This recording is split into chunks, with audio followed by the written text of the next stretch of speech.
오늘 세 번째 시간으로 저희들이 공동체 사역 세미나, 특별히 이번 시간에는 저희들이 비전 사역과 또 세미나에 대해서 또 운영과 인도자의 역할에 대해서 나누는 시간들로 같습니다. 우리 지난 시간에 우리 같이 했고요. 이번 시간에는 어떻게 공동체를 운영해 나갈 것인가, 또 공동체를 어떻게 인도자들이 사역해 나가실까에 대해서 자세하게 우리 한번 보고, 또 오늘은 공동체 사역의 모든 정리들을 할 수 있는 시간이 됐으면 좋겠습니다. 운영의 목표가 있습니다. 공동체를 운영해 나가는 데는 특별하게 예수님의 가르침을 따라서 가장 효과적으로 사람들을 변화시키고 그들을 사명자로 성장시키는 것이 우리가 공동체를 운영하는 목표입니다. 공동체는 개인의 어떤 단체, 그냥 끼리끼리 모임을 하려고 드리는 모임이 아닙니다. 공동체는 예수님의 가르침을 따라서 가장 효과적으로 사람들을 변화시키는 그런 사명자로서 성장해 나가도록 해가는 데 목표가 있습니다. 그래서 운영을 해 나가는데 무엇이겠어요? 우리 예수님처럼 운영을 해 나가야 되겠죠. 그래서 이웃을 복음으로 초청해서 공동체를 개척해 나가는 것이죠. 그래서 하나님이 주시는 이런 모습 가운데 운영이 예수님이 어떻게 제자들을 데리고 다니셨을까? 예수님이 무엇을 보여주셨을까? 예수님이 무엇을 가르쳐 주셨을까? 이 공동체를 운영하는 리더들과 헬퍼들은 예수님의 마음을 아셔야 돼요.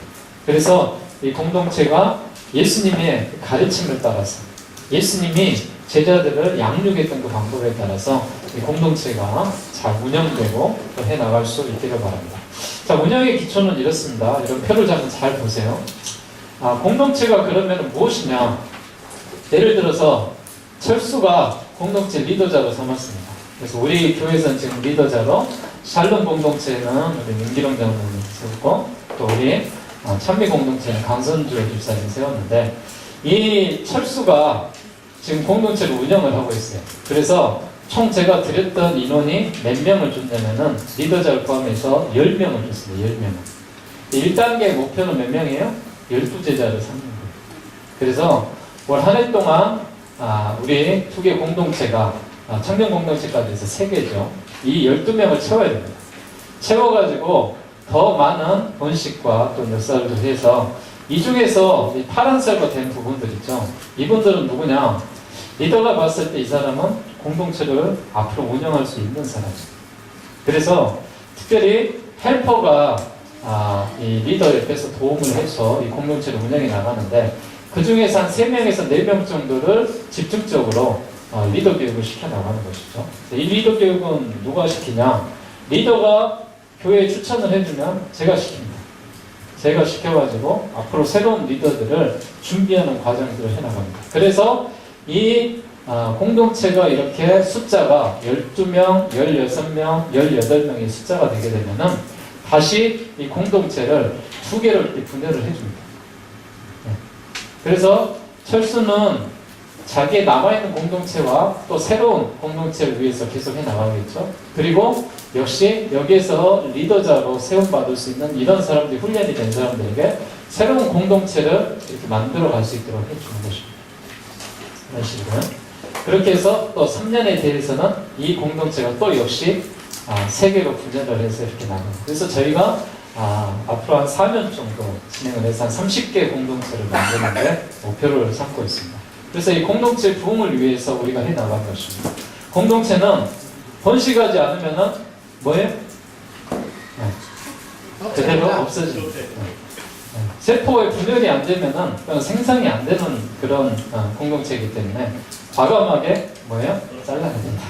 그래서 조금 표현이 그러는데, 이 부분은 뭐냐면은 그래야 공동체는 번식이 목표입니다.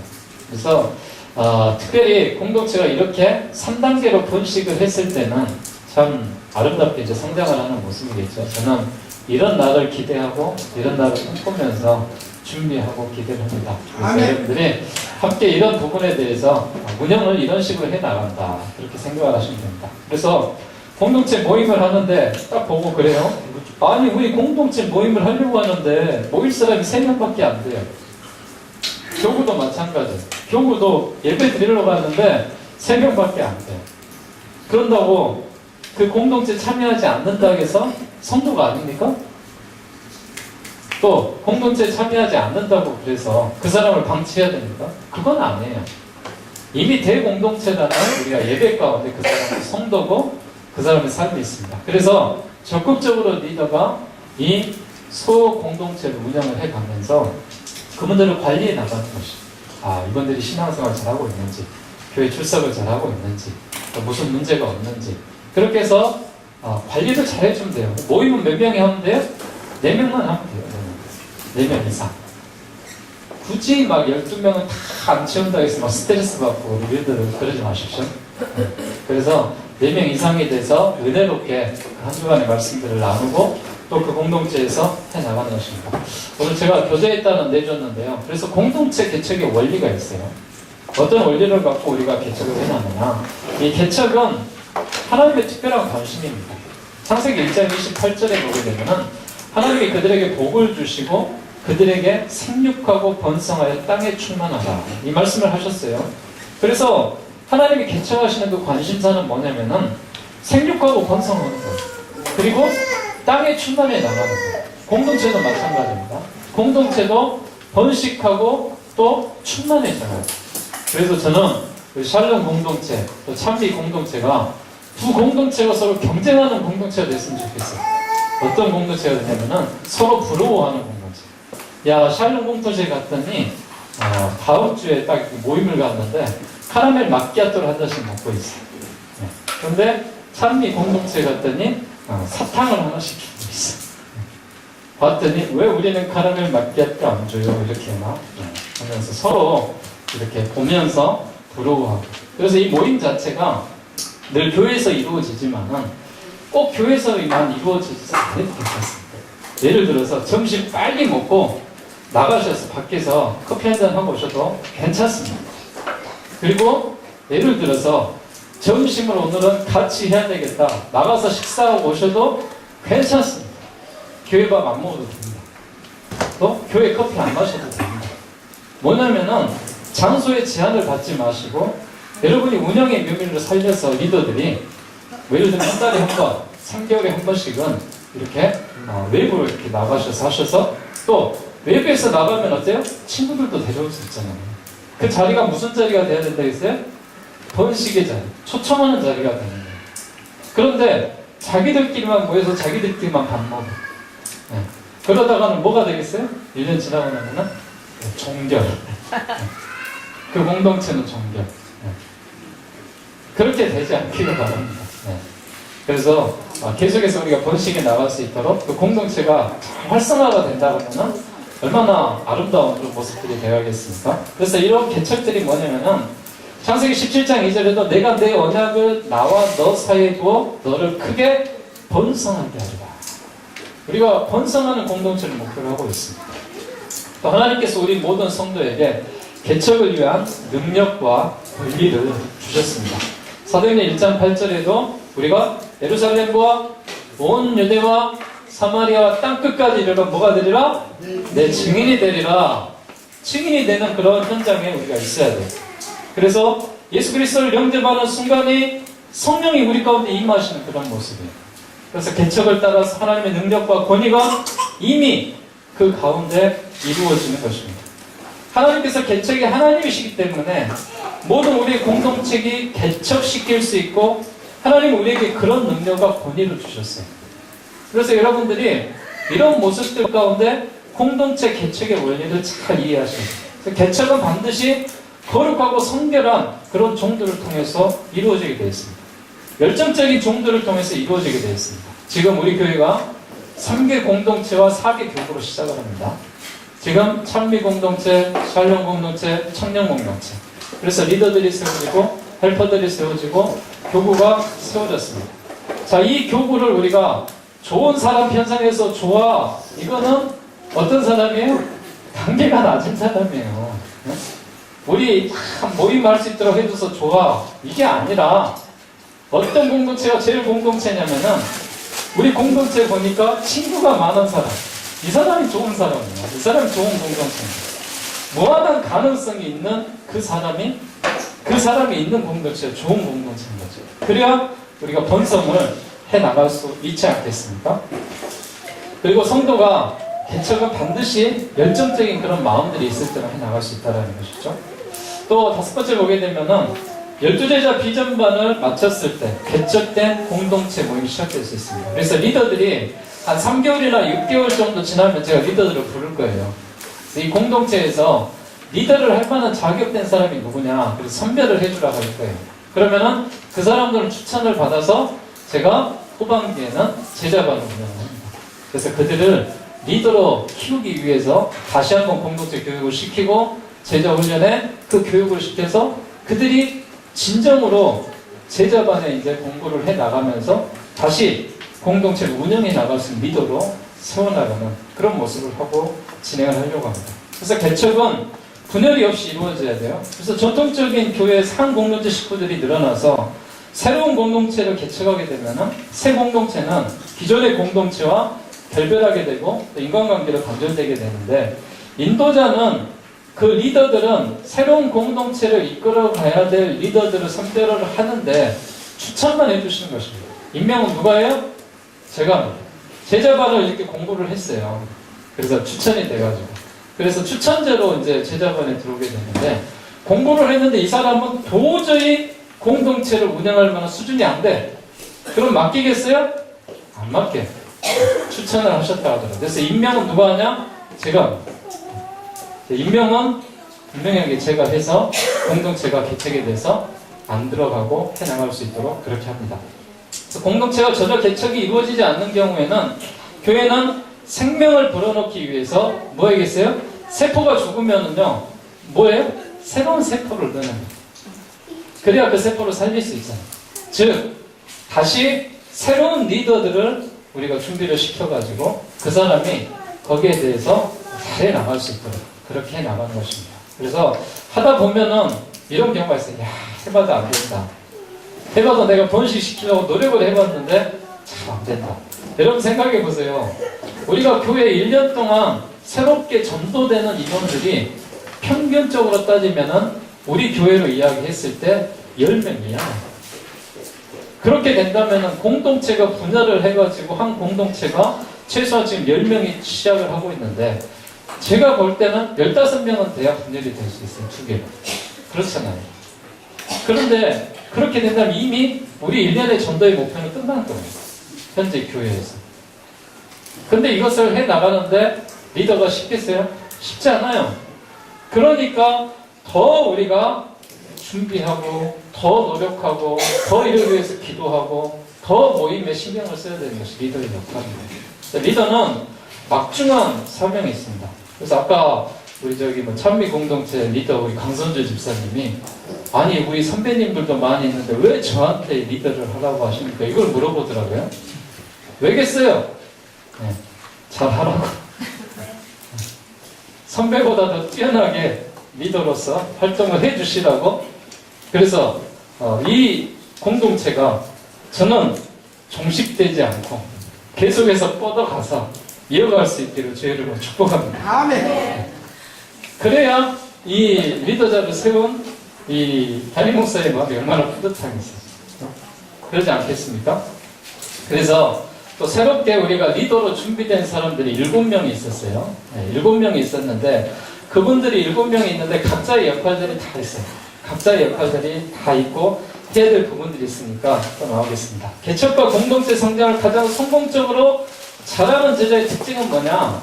사람들과 늘 가까이 해야 돼요. 신방을 열성적으로 해야 돼요. 그리고 새 신자를 아직 가공되지 않는 다이아몬드로 보고 또한 식구들과 열정적으로 훈련시키는 그런 사람들이 되어야 됩니다. 믿음의 모범을 보이면서 영적인 권위를 가질 수 있는 이런 사람들이 우리 공동체를 개척하고 또 운영해 나갈 수 있는 이런 모습이 될 수 있으면 좋겠습니다. 참미 공동체 부흥했네요, 갑자기. 이렇게 참 분열해서 모임을 하게 되면은 저기 샬롬에서 봤을 때 부러워. 그렇지 않겠어요? 하나도 안 부러웠습니다. 서로 부러워할 수 있는 이런 공동체가 있었으면 성의의 그런 리더의 경쟁들이 어떤 한 공동체를 우리가 없애려고 하는 것보다도 서로 이렇게 윈윈할 수 있는 그런 공동체가 됐으면 좋겠습니다. 자, 이게 우리가 공동체를 앞으로 해나가는 목표고 또 발전의 방향이고 또 이곳이 뭐가 돼야 된다? 전도할 수 있는 그런 공간이 되어야 된다. 이 이야기를 핵심적으로 말씀드리고요. 자, 인도자들을 위해서 잘 들으시기 바랍니다. 그리고 앞으로 인도자를 해야 될 분들은 이 말씀을 잘 들으셔야 되십니다. 자, 공동체 인도자는 무엇이냐? 평신도 목회자로 우리가 보고 있습니다. 뭐라고요? 평신도 목회자로 보고 있습니다. 즉, 공동체 모임을 인도해 나가는데 매주 공동체 모임을 인도해 나가야 될 것입니다. 이를 위해서 인도자가 뭐 해야 돼요? 그 한 주 전에 똑같은 말씀이 다 나눠지는데 그 말씀을 준비해야 됩니다. 제가 오늘은 여러분들에게 참 이렇게 인도자들이 잘 인도할 수 있도록 내용도 다 써놓고 또 이렇게 해설할 수 있도록 써놓고 질문도 써놓고 했어요. 물론 제가 한 주 전에 이런 작업들을 해서 여러분들에게 매주마다 제가 리더들에게 제공하고 또 교인들에게는 이런 질문만 제가 주보에다가 간략하게 써서 이 본문과 질문들만 해주려고 하고 인도자들에게 제가 따로 정착이 될 때까지는 이 부분에서 다 해드리려고 합니다. 저도 한 가지 일이 늘었고 또 해야 될 일들이 또 하나 생겼습니다. 그렇지만은 우리 공동체 인도자들이 잘 해나가기 위해서 제가 이렇게 서비스를 해드리는 것입니다. 자, 이를 위해서 인도자는 뭐 해야 되냐? 이 말씀을 보고 본인의 것으로 소화를 하셔야 돼요. 인도자들은. 그리고 내가 그것을 어떻게 나눌 것인가에 대해서 이야기를 하셔야 됩니다. 그리고 공동체 인도자들은 꼭 신방하고 기도가 있어야 돼요. 자, 공동체 모임에서 예를 들어서 모임 가운데 4명이 모임을 했어요. 그런데 교회에 나온 사람들은 6명이 나왔어요. 우리 공동체에서 4명이 교회에 빠졌어요. 출석을 안 했어요. 그러면은 리더자는 주중에 뭐 해야 돼요? 이 사람이 왜 교회에 빠졌는지, 대공처 안에 왜 예배를 드리지 못했는지 파악을 하고 있어요.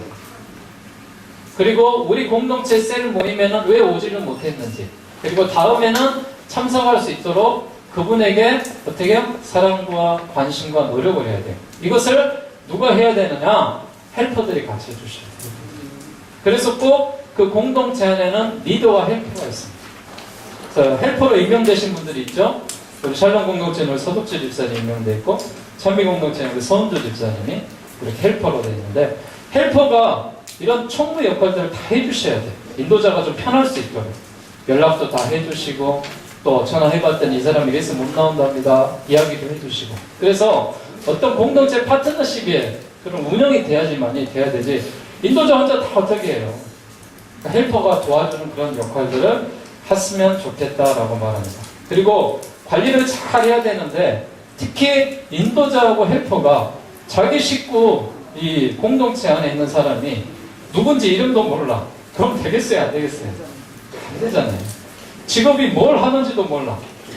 이 사람은 기도 제목이 뭐고 또 앞으로 소망이 뭔지도 몰라. 그러면 이 공동체가 운영이 되겠어요? 안 되는 거예요. 그래서 리더와 헬퍼는 이런 것들을 신상 작업도 다 하셔야 되고 우리 그 공동체 일원들이 무엇을 하고 또 출근은 몇 시에 하고 퇴근은 몇 시에 하고 해서 그분들을 위해서 이런 관리들이 해주셔야 되고 또 믿음에 연약한 부분이 있으면은 격려하고 또 이렇게 사람으로서 관리해주고 모든 식구들이 가깝게 해 나갈 수 있도록 이런 작업들을 충분하게 해줄 수 있는 그런 모습이 필요한 것입니다. 자, 그리고 훈련인데요.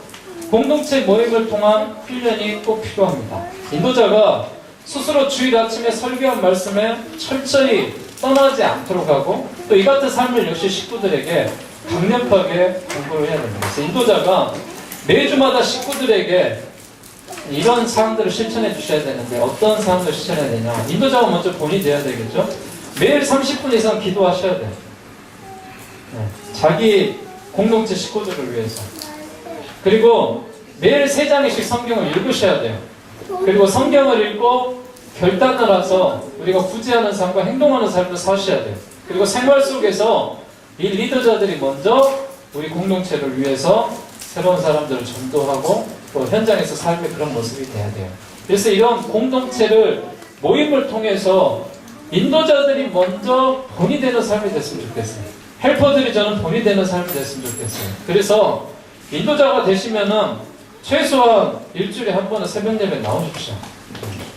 리더가 되시면은 그런 모습은 하셔야죠. 우리 교구 인도자들도 마찬가지입니다. 본인은 참석 안 하면서 누구한테 새벽 예배 나오라고 합니까? 누구에게 수요예배 나오라고 하고 누구에게 교회 가서 기도하라고 합니까? 저는 본이 될 수 있는 리더들이 됐으면 좋겠어요. 그래서 그 공동체가 함께 성장해 나갈 수 있도록 그렇게 해주시기 바랍니다. 자, 비전에 대한 훈련이에요. 인도자는 공동체 사역 가운데 이 개척을 통해서 제자가 되기 위해 스스로 제자 만들기에 최선을 다해야 됩니다. 훈련에 대한 충분한 설명을 해줘야 되고 그를 잘 도울 수 있어야 됩니다. 그리고 역시 신방에 대한 훈련이 필요하겠죠. 사람을 미리 연락을 하고 또 목적을 갖고 또 어떻게 그들과 만나서 대화를 할 것인가. 자세한 내용은 제가 교재 안에다가 써놨으니까요. 여러분이 읽고 참고를 해주셨으면 좋겠습니다. 자, 공동체 양육 시스템이 저희가 이렇게 잡혀 있어요. 그래서 내년에는 제가 선언을 했던 게 있어요. 성장반 공부는 이제 그만한다고. 네, 성장반 공부는 저는 이제 안 가르친다. 대신에 성장반 교육에 제가 교수를 제가 새로 임명을 합니다. 그래서 새가족반은 우리 기존 성도들이 오게 되면은 김혜숙 전사님이 새가족반을 5주 동안 인도를 하시고 우리 청년이나 학생이 오게 되면은 최은호 전사님이 새가족반을 운영을 하시고요. 확신반은 제가 합니다. 이 확신반은 제가 하는 이유는 다른 교회에서 우리 교회로 오시는 분이 있어요. 또 새가족반을 처음에 오셔서 우리 교회에서 이제 이 새가족반 교육이 마치고 확신반에 들어온 반이 있어요. 이 확신반은 어떤 일을 하냐면은 이 사람이 과연 예수님을 바르게 믿는 사람인가 아닌가? 이 사람이 과연 2단이나 3단은 아닌가? 우리 교회 뭐하러 왔나? 이 사람이 정말 우리 교회의 성도가 될 수 있나? 그래서 저는 5주간의 이 반을 확신반을 운영을 해서 이 반에 졸업을 한 사람만 저는 우리 교인으로 봤습니다. 이 외에는 저희는 교인으로 안 봤습니다. 그래서 다른 교회에서 하셔도 권사님도 오셔서 저 확신반 합니다. 다른 교회 오셔서 집사님 오셨다고 신앙생활 30년 했다고 역시 저는 확신반 합니다. 안 하시면은 죄송하지만 저는 교인으로 인정 못합니다. 왜냐하면은 이 부분에 대해서 우리 교회에 대한 구원에 대한 확신관과 신앙관이 맞아요. 안 맞으면 저는 할 수 없습니다. 그리고 나서 말씀반에 대한 교육은 이 교육은 저희가 교환과 동영상으로 합니다. 이미 저희들이 작업을 해놔서 필요하시면은 우리 미디어부에서 여러분들에게 이렇게 구매를 해서 사시면 됩니다. 10,000원이면은 책하고 교환하고 동영상하고 다 드립니다. 그래서 이거는 본인이 1년 동안 말씀을 들으시면서 또 1년 성경 통독을 하시면 됩니다. 자, 우리 재직들은 말씀반에 대한 교육이 맞춰지지 않으면 재직으로 죄송하지만 임명이 안 됩니다. 네. 그리고 우리 교회 직분자를 세우기 위해서 기초적으로 하시는 작업이 뭐냐? 성장반과 말씀반을 이수하는 사람 우리가 재직으로 삼습니다. 그래서 성장반은 내년부터 누가 하냐면은 우리 이재성 집사님 교수를 임명했습니다. 그래서 제가 이 참여 공동체를 안 맡긴 거예요. 새롭게 해야 될 일이 있기 때문에. 그래서 내년에 우리 샬롬 공동체와 찬미 공동체와 지역 공동체가 이 사람이 성장반을 공부해야 될 대상자다. 그러면은 미리 이야기 생각을 하셨다가 아마 우리 재성 집사님 한 3개월 동안 제가 또 교수를 또 해야죠. 리더자로 이렇게 성장반 교수를 할 수 있도록 제가 또 교환이라든지 다시 지도하는 거 이렇게 해서 맞춰지게 되면은 4월달부터 새롭게 지금 우리 3기 성장반, 4기 성장반이에요. 그래서 또 새롭게 성장반을 이렇게 규칙해서 나와야 되는데 어떻게 했어요? 교회 새로운 성도가 들어오지 않으면은 양육은 멈춰지는 거예요. 끝나는 거예요. 그래야 새로운 성도들이 들어오고 새가족반을 하게 되고 또 호신반을 하게 되고 말씀반을 하게 되고 성장반을 해야 됩니다. 그리고 이 양쪽에 있는 찬미 공동체와 샬롬 공동체에서 추천된 인원들을 통해서 제가 후반기에는 제자반 운영을 해서 내년 2017년도에 분열된 공동체 리더자들을 교육을 하게 됩니다. 이게 우리 교회 양육 시스템입니다. 전도반 해가지고 아무것도 안 써놨어요. 전도반은 왜 아무것도 안 써놨겠어요? 가장 쉬워서요? 가장 어려운 반이 저는 전도반이라고 생각합니다. 그래서요, 저는 이 전도반 최소한 우리 공동체가 이렇게 한 3개 정도 분열을 하고 잘 자리 잡고 완전단 예수님의 본이 되는 사람이 있을 때만 저는 저 전도관을 운영을 합니다. 다만 우리가 전도할 수 있는 팀들은 많이 운영을 합니다. 그래서 교회가 전체적으로 나가서 하는 노방전도도 해야 되고, 또 지역에 우리가 이렇게 전도지를 돌리면 전도전도도 해야 되고, 또 물품을 하는 물품전도도 해야 되고, 관계전도도 해야 되고, 이런 전도들이 계속해서 이루어져야 됩니다. 그래서 이런 양육에 대한 교회 시스템들이 잘 갖춰져서 운영되고 잘 돌아갈 때 우리 공동체도 건강하게 되고 교회들도 건강하게 되고, 저는 더불어 우리 광남 장로교회가 성장해 나가리라고 믿습니다. 우리 모두가 이런 공동체 훈련과 공동체 사역에 적극적으로 참여해 주시면 좋겠습니다. 자, 이제 토론하는 시간 갖도록 하는데요. 그 전에 하나 먼저 이야기할까요? 제자훈련을 수료한 개척자는 우선적으로 저희들이 해야 될 일이 있습니다. 인도자로 임명을 하게 됩니다. 그래서 인도자로 임명을 받았다면은 공동체 분열이 될 수 있는 그 준비 과정 속에서 내가 맡을 수 있는 사람이 되어야 되는 것이죠. 이제 제자가 아닌 인도자로 임명된 사람도 있습니다. 예를 들면은 우리 교회가 지금 찬미 공동체와 살람 공동체, 청년 공동체 운영을 하고 있는데 지역 공동체들이 있어요. 믿음교구, 소망교구, 사랑교구, 은혜교구. 4개의 교구는 교회 안에서 안 모여도 되고 가정에서 모일 수 있는 형편이 되는 사람들이에요. 그래서 올해는 그냥 지역 공동체로 인해서 교구로 이름을 놔뒀지만은 2017년도부터는 여기도 마찬가지로 지역 공동체로 나오는데, 여기 이 지역은 제자훈련을 굳이 받지 않아도 기존에 운영을 할 수 있는 지역 공동체로서 제가 임명을 합니다. 예를 들면은 실버라든지 원로라든지 또 경험이 많으신 분들인데 이 제자훈련을 받을 수 있는 상황이 안 되신 분들은 지역 공동체에서 인도자로 제가 선정을 하고 임명을 할 수 있습니다. 예를 들면 어떤 분들이겠어요? 원로 장로님이라든지 뭐 이렇게 70 이상이 되신 그런 분들이라든지 이런 분들로 이렇게 해 나갈 수 있는 것입니다. 그리고 마지막으로는 제가 해야 될 숙제가 있겠죠. 저는 최선을 다해서 우리 공동체가 잘 운영될 수 있도록 도와드릴 것이고 협조해 드릴 것이고 기도해 나갈 것입니다. 저는 이 소공동체를 위해서 여러 가지 일들을 해 나가지만 이 대공동체가 광남장로교회가 예배 가운데 또한 말씀 가운데 또 성령의 체험 가운데 은혜를 받을 수 있도록 저는 앞으로 이런 일들을 해 나가기 위해서 여러분 최선을 다해 나갈 것입니다. 그리고 저는 무엇보다도 리더자를 발굴해서 세워나가야지만이 건강한 공동체가 번식될 수 있습니다. 주일 모임이 가능한 그룹과 또 주중 모임이 가능한 그룹을 선별을 해가지고 잘 우리가 신구가 조화가 이루어가는 그런 교회를 만들어가야 되고 또 이런 운영을 해놔야 됩니다. 우리 광남장로교회가 공동체가 건강하게 운영되도록 이런 모두가 협력하고 노력할 수 있는 모든 우리 광남장로의 성도들 되시기를 주의 이름으로 축원합니다. 아멘. 자, 토론 시간 갖도록 하겠습니다. 이번 토론을 할 때는 공동체 세미나 3주간의 모든 이론 과정을 마쳤습니다. 이제 이 세미나를 마치면서 여러분이 생각하는 내용 또 앞으로 발전적인 이야기들을 이렇게 한마디씩 하시고 토론의 실습을 리더자들이 운영을 해주시기 바랍니다. 주제 말씀은 지난주에 저희가 선정을 했죠. 네, 뭐라고 선정했어요? 욥기 8장 7절 말씀을 선정했습니다. 그래서 주제의 말씀은 내 시작은 미약하였으나 내 나중은 심히 창대하리라. 나중은 심히 창대하리라는 주제를 가지고 우리 리더자들과 함께 자 이제 공동체와 지역 우리 모든 공동체가 운영을 시작하시기 바라겠습니다. 말씀의 결론은 제가 냅니다. 그리고 여러분들은 나눔과 토의로 인하여서 거기에서 다양한 생각들로 해서 나누시면 됩니다. 그래서 그 나눔 시간에 혹시 부족하시면은 거기까지 진행하시고 시간이 안 맞으시면은 우리 헬퍼들하고 같이 상의하셔가지고 다 모일 수 있는 시간, 제일 많이 할 수 있는 시간들을 잡으세요. 그래서 거기 안에서 토론도 하고 진행도 하시고 가급적이면은 1시부터 1시 30분까지 이용을 하시라는 거는 그 시간이 점심 먹고 특별하게 우리 교회에서 할 수 있는 그런 시간이 아니기 때문에 그렇습니다. 그리고 우리 찬미 공동체하고 샬롬 공동체가 12시 50분부터 1시 30분까지 시간이 한 40분 정도 시간을 드렸는데 1시에 모이셔도 되고 1시 10분에 모이셔도 돼요. 꼭 12시 50분에 안 모이셔도 됩니다. 리더들이 이렇게 운영 의미를 좀 이렇게 발휘를 하시고요.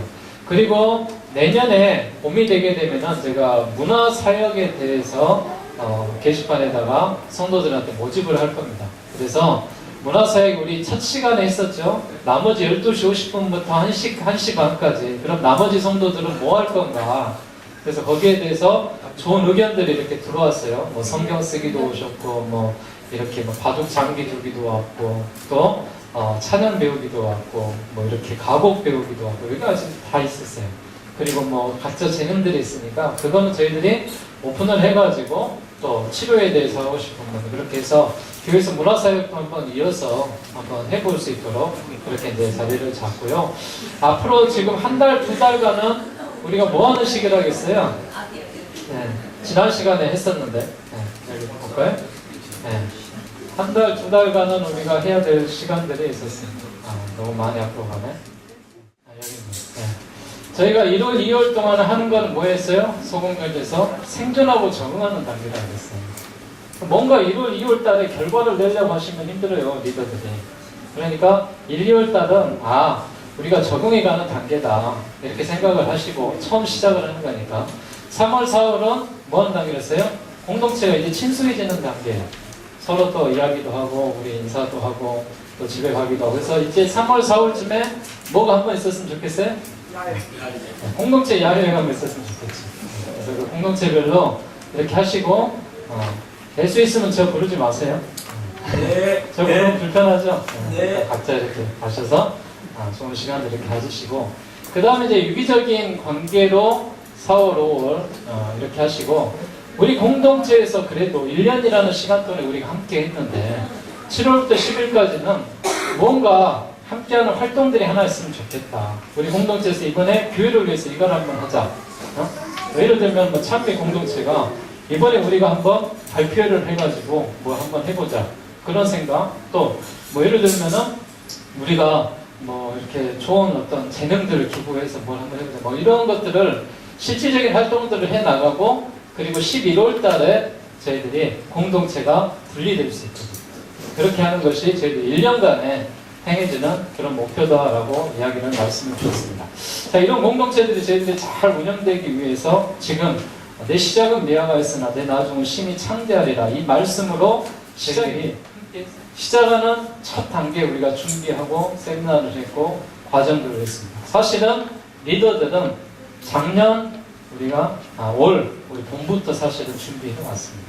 해와서 이제 내년에 이게 시작을 하게 되는데 이런 부분에서 하나님께서 시작은 미약하였지만은 나중은 또 내년 연말에는 더 풍성한 하나님의 축복이 있으라고 믿습니다. 그러기 위해서 우리가 공동체 방법을 찾으시고 또 그러기 위해서 하나님 앞에 간구하시고 또 우리 마음과 중심들이 함께 협력하여서 선을 이루어갈 수 있으면 좋겠습니다. 자, 공동체 사역을 정리하면서 교회 목적은 이제 사람들을 그리스도께로 초청하고 구원하면서 저들의 삶을 주의 말씀으로 변화시키고 성장하는 데 있습니다. 이러기 위해서 우리 교회가 이 공동체 사역을 시작하는데 계속해서 강조하지만 공동체는 취미 모임, 각자 뭐 이렇게 원하는 그런 모임을 위해서 하는 건 아닙니다. 이 교회 안에 분명한 공동체 목적이 있어야 합니다. 그러기 위해서 우리가 생활 가운데 5가지 5대 목표를 선정을 했습니다. 예배와 교제와 훈련과 섬김과 전도였습니다. 그래서 전도를 해서 외부 사람들이 들어와서 예배라는 대공동체 안에 들어와서 그 안에서 우리가 교제하고 훈련하고 섬기면서 유기적으로 우리가 활동을 해 나가면서 공동체가 발전해 나가는 것이었죠. 그러면서 작은 공동체가 이제 기반이 되어서 큰 공동체를 이루고 이 5가지 이 모든 핵심 전략이 공동체에서 이루어져야 되고 이 어떻게 하면은 한 사람이라도 데리고 올 수 있는 초청의 시간들을 많이 만들어 주셔야 돼요. 특히 헬퍼라든지 우리 인도자들은 제가 그러면서 인도를 하면서 인도법에 대해서 이야기를 했어요. 거기 안에 의자 하나는 빈자리를 놔둬라. 누군가 그 자리를 채워줄 수 있는 사람을 위해서 기도를 하라. 이런 이야기도 했습니다. 그래서 이 공동체 사역을 하는데 나눔을 하는데 우리 리더들이 너무 딱딱하게 하지 마시고 아까 우리 윤장로님 이야기하셨듯이 운영의 미를 위해서 좀 더 다양한 방법으로 또 이렇게 편하게 나눔을 받고 또 말씀에 대한 은혜는 우리가 오일의 시간에 함께하고 또 앞으로 각 지금 믿음, 소망, 사랑, 은혜는 교부로서 이렇게 특징적으로 이렇게 오예배 때 역시 특성을 하고 해 나갈 겁니다. 그러나 우리 찬미 공동체하고 샬롬 공동체는 특송 시간이 있는데 그 시간이 예를 들어서 한 사람이 그 나눔에 대해서 준비를 하셔서 한 달에 한 번이나 아니면 두 달에 한 번이겠죠. 그래서 찬미 공동체와 샬롬 공동체가 왔을 때는 한 사람이 한 5분 정도 간증을 한다든지 아니면은 이 공동체에서 뭔가 준비를 해서 그 예배를 이렇게 본인들이 특성을 하면서 어떤 율동이라든지 이런 것들을 준비해 나간다든지. 그래서 앞으로 이 공동체가 운영이 됐을 때 오후 예배 시간에 저는 참여하는 예배가 됐으면 좋겠어요. 그래서 기획을 좀 같이 하고 참여 공동체에서 이번에는 있던 주제에 대해서 누가 좀 간증을 해주십시오. 그래서 간증을 부탁을 하고 간증에 대한 내용들을 정리하고 특송 시간에 그런 것들을 갖고 또 예배 시간에 또 그 말씀으로 인해서 또 함께 예배 받고 이런 시간들로 우리가 채워줄 수 있는 이런 모습이 됐습니다. 그래서 가장 좋은 환경이 소공동체다라는 이 목표를 가지고 저희들이 공동체 사역을 시작을 하게 됩니다. 그리고 이제 마지막으로 개척된 공동체 역시 5가지 신앙생활을 잘하게 함으로 모든 식구들이 건강하게 자라게 되고 또 이웃을 열정적으로 공동체에 초청하게 되므로 결국 새로운 식구들 모두가 새로운 공동체를 개척하고 앞으로 제자가 발전되는 그런 모습이 됐으면 좋겠습니다. 그래서 우리 공동체 이론에 있는 분들은 앞으로 내가 공동체 운영을 해 나감에 있어서 리더들한테 잘 배우십시오. 그리고 꼭 리더가 봤을 때 마음에 안 들 때가 있을 거예요. 그럴 때도 있겠죠. 뭐 리더가 다 잘하겠어요. 그러면은 불만하고 까지 마시고 나는 내가 리더가 돼서 그렇게 안 해야지. 그런 마음을 갖고 여러분들이 새롭게 분열이 됐을 때, 번식이 됐을 때 더 장점들은 잘 살리고 단점들은 여러분들이 잘 이렇게 보완해 나갈 수 있도록 그렇게 진행해 주셨으면 좋겠습니다. 모임의 유도와 또 신방과 기도, 또 공동체 관리와 본인과 식구들의 훈련의 모습들이 여러분 필요합니다. 그래서 저는 리더들에 대한 모임도 제가 이렇게 기회가 되게 되면은 어떤 문제가 있을 때 또 교육이 필요로 할 때 제가 리더 모임을 따로 갖도록 하겠습니다. 리더 모임을 가져서 리더들이 다 자리하고 정착해 나갈 수 있도록 그렇게 해 나가겠습니다. 그래서 우리 성남 장로교회 모든 공동체가 건강하고 또 내년에는 우리 교회가 더 발전적인 모습으로 해 나갈 수 있도록 우리 모두가 함께 협력하고 이를 위해서 하나님께서 이 일을 사용하시고 함께 해주셨으면 좋겠습니다. 또 이제 내년에는 4월과 10월 달에 교회에서 4대 진리학교를 엽니다.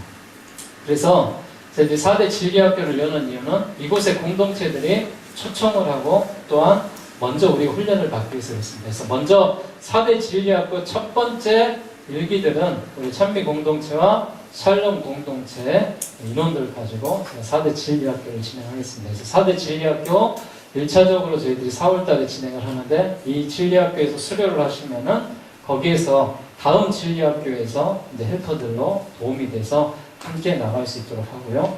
이 진리학교는 실비를 받습니다. 실비를 받으니까 여러분들이 나중에 수료하는 그 수료 과정까지 저희들이 다 해서 드리고 또 교회에서 식사라든지 또 나머지 또 자료라든지 이런 것들을 보급하고 만들어서 진행해 나가려고 합니다. 뭐 저한테 지금 현재 다 돼 있는 건 아니고요. 저도 앞으로 준비하고 만들어서 우리 교회에 맞는 어떤 툴을 하나 만들려고 해요. 이 진리학교 안에 들어오면은 아무리 예수를 거부하는 사람도 예수를 믿을 수 있다.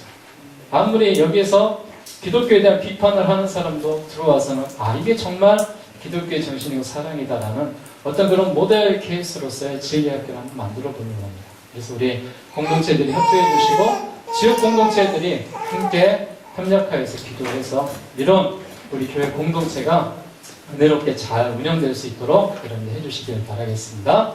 자, 이상으로 우리 모든 공동체 사역 세미나는 마쳤습니다.